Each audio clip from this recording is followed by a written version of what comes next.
Hi everyone, my name is Alicia Titus and with Unborn Books and More, and I'm here to share with you a bunch of our baby and toddler titles. These are our fantastic stroller books. We have 3 of them now. They're relatively new edition. What's great is they can go right on the stroller. So while you're walking around and otherwise your baby would be bored, they can spend some time paging through, seeing the animals. The animals are all kinds of fun. And then, as they always do, they will drop it and it doesn't have to go anywhere because it's attached, which is a fantastic thing, and you can keep going and not have to worry about your book. My daughter, who's 1.5, loves these. In fact, all of these books I'm going to show you are all her books, and this has been fantastic when we've had to go anywhere in the stroller. We have some little chunky books. This is Under the Sea, and as you can see, the pages are really thick, so they can chew on them, they can slobber all over them, and these books are going to be just fine. There's not a lot of words, which is great because, you know, they're just learning, and you learn the fish, and you don't have to tell them a whole lot of things. They can look at it and learn, and but really easy for them to turn these pages because they're nice and thick. We have some awesome books. These are Slide and See. We have Under the Sea and Slide and See Animals. These are so cute because this one is my favorite with the cover, because when you slide it, your monkey pops out. And so I do this all the time with my daughter. I go, ooh, ooh, ooh, ooh, ooh, and the monkey goes back. And they're so cute. I love the bright colors, just really draws the babies in and gets them attached, and you've got little sounds there, slurp, and they can move them. Some of them, like this one in particular, is really easy for them to move themselves, and there's little finger trails that they can follow, and then there's a couple that are a little bit harder, like this one is a little trickier for them to do, so you're building those fine motor skills as they're doing it, which is fantastic. This one is great too. It's just all under the sea stuff. Whoosh! And all kinds of fun things as you go through, and you go wibble wobble, and my daughter will sit and look at those for a long time. One of our most popular series is the That's Not My series. We have That's Not My Goat. Right here is That's Not My Dragon. There's That's Not My Princess. That's Not My Truck. That's Not My That's Not My Lion. I mean, you name it, we have a ton of different ones. And they're so cute. These are all touchy-feely, so that's great textile introduction. That's Not My Dragon. Its spots are too slimy. That's Not My Dragon. Its claws are too knobbly.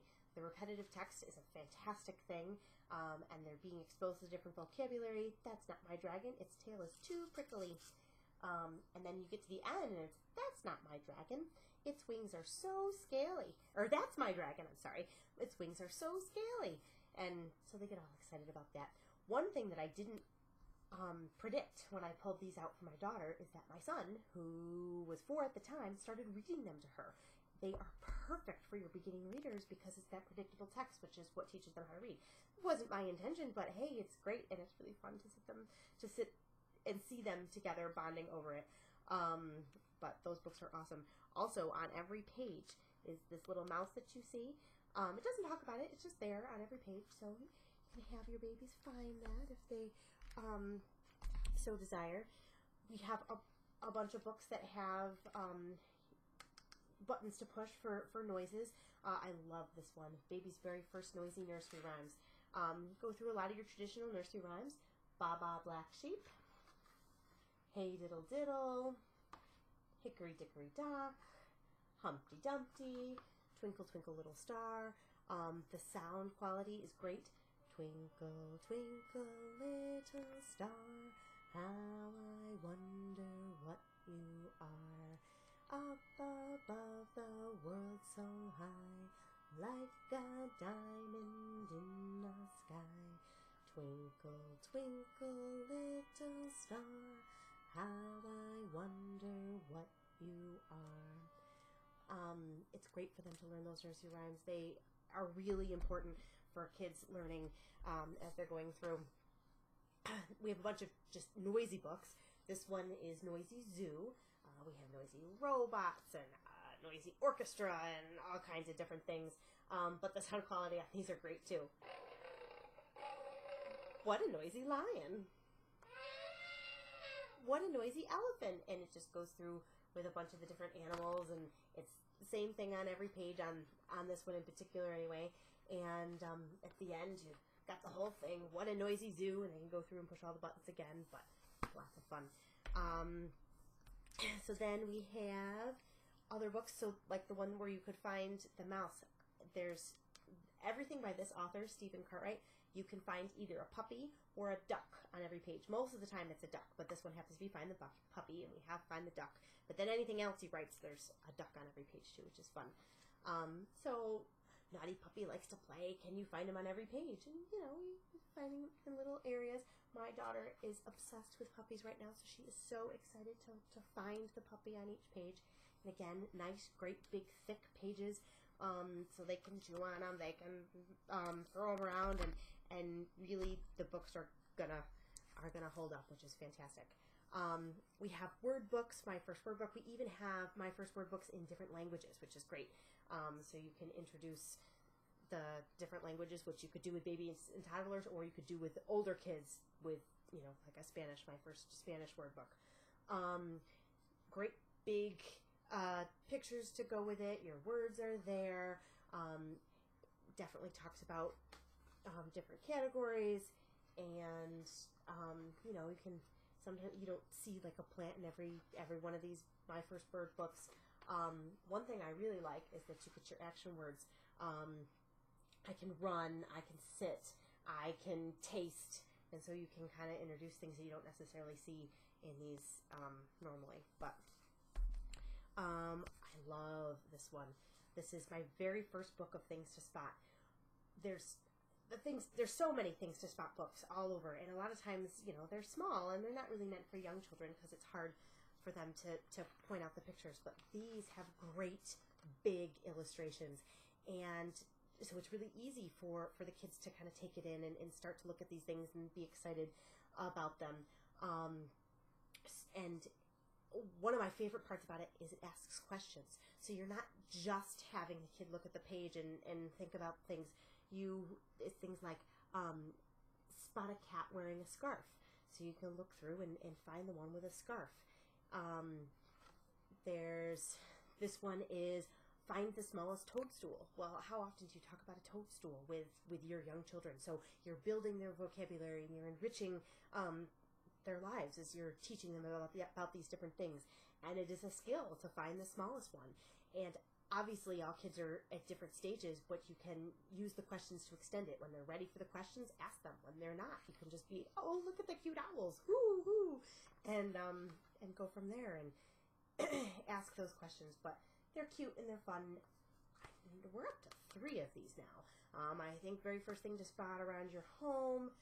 I can't remember what the brand new one is off the top of my head. But we have, this is just a beautiful storybook. B is for bedtime. This is great for bedtime because it walks you through the alphabet. It's a cute rhyming book. A is awake, how I feel after dinner. B is for the book with my dad. It's a winner. C is for the clock, the tick-tocks on the wall. And then, of course, I'm not going to read the whole thing, but you get to the end, and they get more and more tired, and Y is for the yawn, and I'm ready to sleep. All hushed until morning, you won't hear a peep, and then zzz. But it's cute and it's sweet, and I like these pages are, I know it's hard to tell, but they're relatively thick.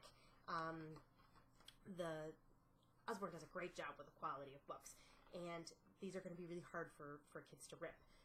So that's really nice to have that. We also have a 50% replacement guarantee. If they were to rip them, we can replace them for you. Anything, I mean, they could drop it in the toilet or whatever, we can replace the books. We have a ton of Lift the Flap books. Most of them are geared towards older, but we have a couple that are geared towards your younger kids. This one is Lift the Flap Opposites. So, you know, you have your top, bottom, in, out, over, under. You get the idea. They're cute, great way to teach those kinds of things. This book is fantastic. This is I Love You Animally. It's one of my favorite picture books to read right now to my daughter, and she just loves it. I love you hugely like a whale. I love you shyly like a quail. I love you cleverly like a fox. I love you powerfully like an ox.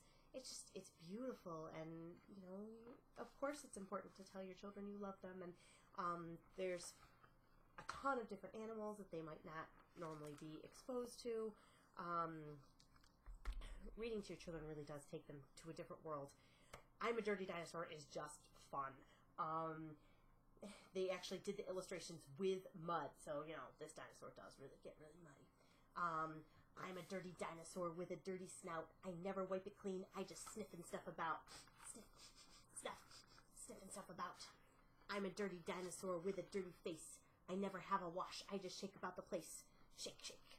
Shake, shake. Shake about the place. You can have a ball reading these to your kids, having them act it out, or and reading it. It's a great book. And again, nice thick pages. Lots of fun. And we have a brand new one. I'm a Hungry Dinosaur. I can't wait to get my hands on that. I think my daughter's going to love it. But I hope you liked the video, and if you have any questions, please don't hesitate to reach out to me, and enjoy the rest of the show.